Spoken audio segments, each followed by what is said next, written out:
there you go. With the club taking up an auction to tie him down permanently for the 2017 season, the 31-year-old has made 278 Just read the appearances. news that I've copied and pasted from people's websites. It couldn't be easier, could it? No. You've made it as simple as possible. I always feel like when that comes up, that there's a. Have you seen Any Given Sunday? Yes, of course I've seen it. Of course, yeah. I've seen it about a billion There's times. a scene in that where, like, I think the big black offensive coordinator or defensive coordinator's going, "We've made this shit really fucking simple," and that's kind of what I feel like you're giving to me when I do this. So I'll start again. Lee Centurion. Wasn't that Jim Brown who played that? Who was a running back in the NFL, one of the greatest ever, but he played for one of the scummiest teams. Who was that? Who was the scummiest team? Fucking Cleveland Browns. Oh, well, you don't like them because Pittsburgh don't like Cleveland, do they? Yeah, they're our rivals. Ah, see, I know some things sometimes. And Cleveland, are they your rivals now, or are they just a Baltimore? Hang on, didn't Cleveland move to Baltimore? Are they not your rivals? Well, they're both our rivals because then Cleveland came back. So Baltimore. So what was that second Cleveland team? Was that just, we'll have another team? No, yeah. So what happened is when the Cleveland Browns. Yeah.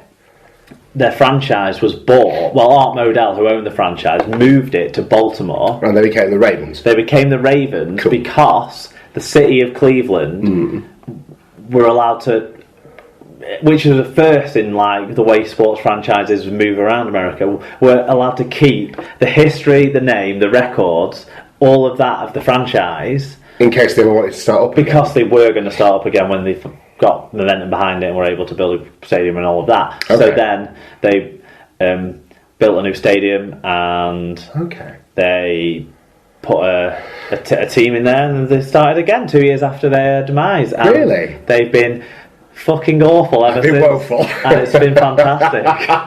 What it means, basically, we've got two teams to properly hate on. Yeah.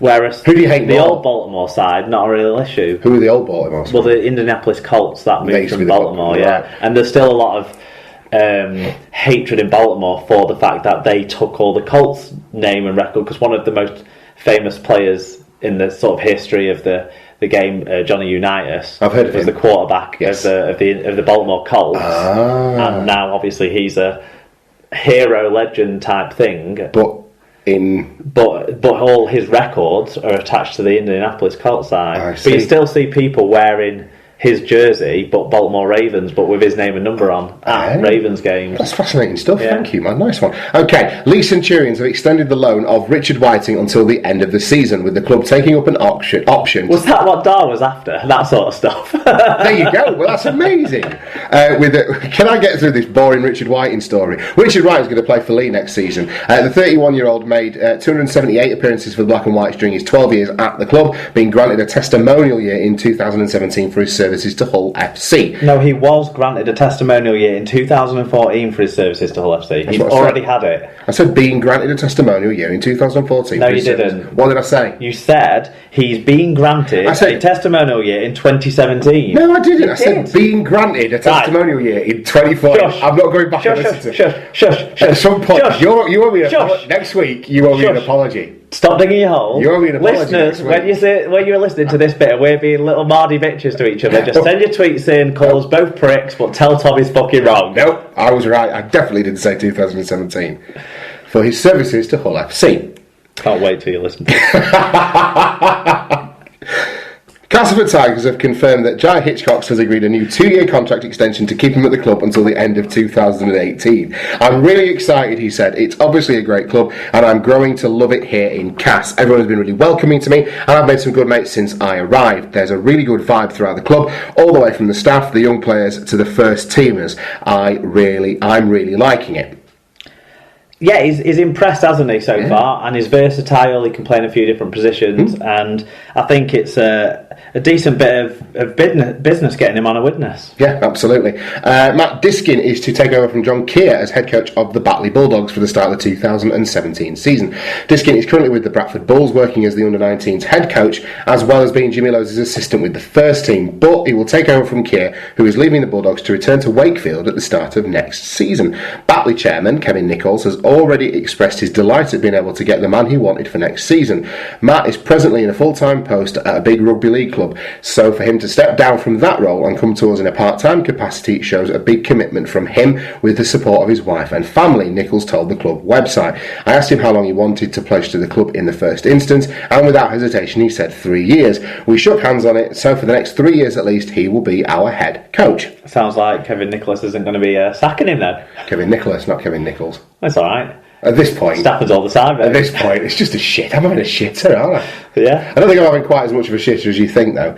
This Matt Diskin thing, whilst it's... We'll see. Anyway, this is a story that you have a sort of in... Well, no, I mean, I would like to have seen Matt Diskin down at Bradford, but let's call a spade here. He does also run and manage, I think, a property letting business and a cleaning business as well. So the step down to part-time may not be quite the grand gesture that you could make it out to be. I think it allows him. He was running the 19s down to help him with the first team, so yes. Surely he was working full time. Maybe Mrs. Diskin was. I'm saying this allows him more time to focus on his businesses. No, with Mrs. Diskin. With Mrs. Diskin doing the who do you think does the cleaning and who do you think does the? I think Matt Diskin's an obsessive compulsive cleaner. Do you reckon? Yeah, I reckon like he has to get out all that pent up rage that he has at referees. Last couple of seasons, it looked like he was an obsessive compulsive eater. Never mind anything else. He looks in better shape now. He does, doesn't he? And finally, this is amazing. This is simply brilliant. Ex-Castleford player Ryan McGoldrick has failed to sell himself on auction site eBay as it infringed the website's rules. McGoldrick is currently a free agent after a side he signed for in New South Wales folded. However, eBay removed his listing because it, quote, goes against the terms of selling body parts and remains. Remains is probably the most operative word. I don't know if this guy knew about his career and that was a gag. Maybe so, yeah. The post appeared on Tuesday and it described a 1981 antique rugby league player who is well maintained and comes with a full service history. The auction had gained 22 bids to a price of £215 when the post was taken down on Wednesday. Utility player McGoldrick, who has also played for Hull FC and Salford, made over 150 appearances in a 7-year spell in England from 2006 to 2013. Speaking before the listing was removed, the 35-year-old told BBC Sport, "If a feasible option did come up and it worked out, then I will go and do it. I was at home speaking to my father-in-law and he came up with the idea to put myself on eBay and let them decide where I play. I'm assuming whilst pissed." We were talking about the different options I had found out... We were talking about the different options and I just found out that the club I was at wasn't going ahead. This gives me a little bit of time to think and assess the options I have in front of me. I'm really open to seeing where this goes. If there is something serious, then I am happy to sign a contract. Didn't Ryan McGoldrick play for the USA once? He did. He did in the last World Cup, yeah. And also, don't you think he would have had more than 150 appearances if he wasn't such a grubby player?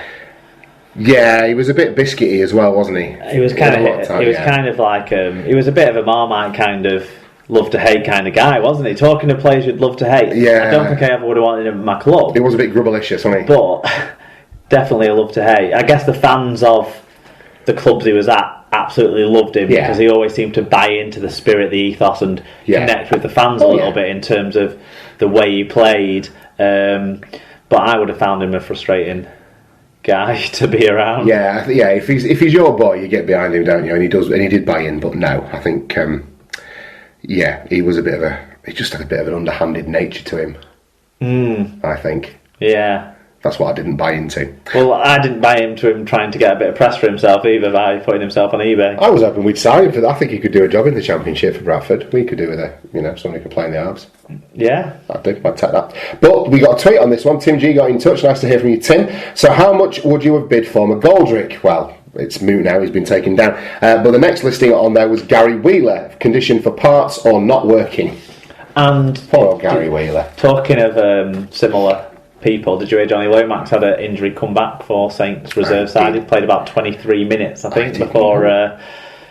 I don't think he broke down. I thought you said before he hurt himself. I tried to give a little pause there for the suspense, but no. Yeah, so we'll see if he gets back on a Super League field soon. Good luck to him. Good luck to Johnny Lomax, poor old kid. There you go. He's had a hell of a time with injury. Right, that's the news from around the world of rugby league. Let's take a look back now at round 11 of Super League.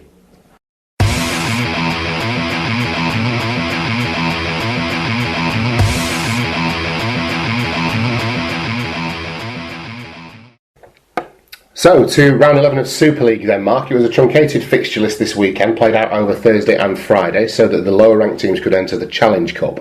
And the first game of the round saw St Helens taking on Catalan on Thursday night down at Langtree. Thoroughly enjoyable game. I caught this one when I got back late from work. I thought Saints were going to make a fist of it, and the sides were pretty close at half-time, with it being 14-12 in favour of the Dragons. But the Dragons, true to form at the moment, just came out and finished it off and came away with another away victory, and the score was 30 points to 12 in the end. Yeah, I never really felt Saints were going to have enough to break them down consistently. I mean, the Catalans could have padded this out more if they'd have scored quite a few of their the kicks that were missing. I just think they were far more clinical in attacking position. And Saints, on the other hand, relied on a couple of inspirational plays. It wasn't like they couldn't. It wasn't like their attack was completely stunted. It just kept dying before it got to the final pass. Almost. Luke Walsh's try was brilliant play. We're seeing a lot of these kick and chases kind of going on. Sandow has brought it back, and Myler tried one in this game actually, didn't he? But it didn't quite come off. But Walsh's was good. And Theo Farge keeps doing the goods for them. But other than young Theo, it's hard to see any real inspiration in the side, it feels like. They just seem to be lacking a bit of spark, don't they? They certainly seem to lack sort of pace and finishing. Obviously with the two wingers who've been great for them over the last 2 years, not being able to play and entertain us with their facial movements. Plus there's Mark Percival as well, who's one of the better young centres in the game. Who's also a quick player, and they're relying on. Well, I think Catalan found them out a little bit as well. They did start. I mean, in the first 25 minutes, really, everything was kind of ending up in Jody Broughton's hands, and they were going after that other young winger, weren't they? Yeah, Jake Spedding, who. Can't blame the lad for the way that goes. That's what a team will do. But Catalan knew what they were going to do, and they just banged on that Jake Spedding door for 20 minutes, and they got the just rewards, didn't they? And really, at that point, I think they were also really good at getting quicker play of the balls, getting off the deck, and winning collision. Was what they were able to do. Yeah, fantastic. And now they're just flying up in my estimations at the moment. The Catalan Dragons. I'm starting to think of them as more than an outside bet for a grand final play. Well, I picked him for the top four come the end of the season, so we'll see if that comes true. Yes. So what did the numbers tell us about this one then? Well, the efficiency numbers, particularly on the defensive side, made a big difference on the stat lines for this one. Catalan had nearly a metre per carry better average gain as a team, and also 6% better team tackle success, an impressive 97% overall.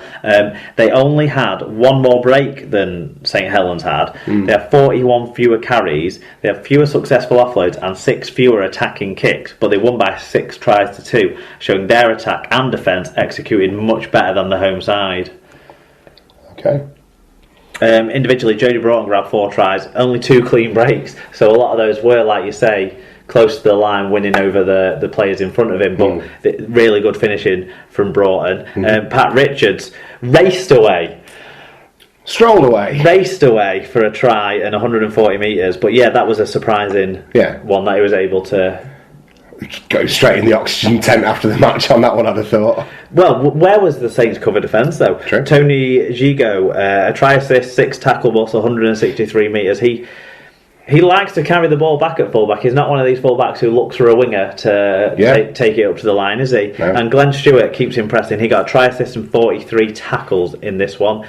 He's still up there around the tops of the tackle charts, and probably will be all year if he stays fit. Having a fantastic debut season in Super League. Who stood out for Saints? Well, on the stat line, James Roby had 50 tackles, 14 marker tackles. John Wilkin had 51 tackles, 3 successful offloads. Shandon McDonnell ran kicks back for 146 metres.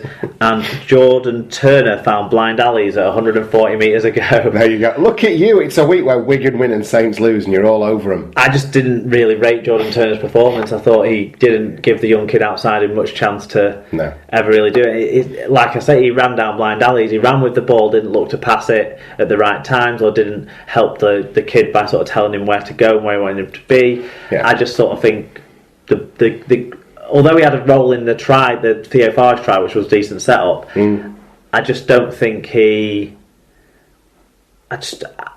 I don't think he did anything to help Saints do well in this game, even though he got 140 metres. That's what I'd say. True and it's not knocking him in terms of he's a player that I think has got really good strengths as a centre, but on this game's showing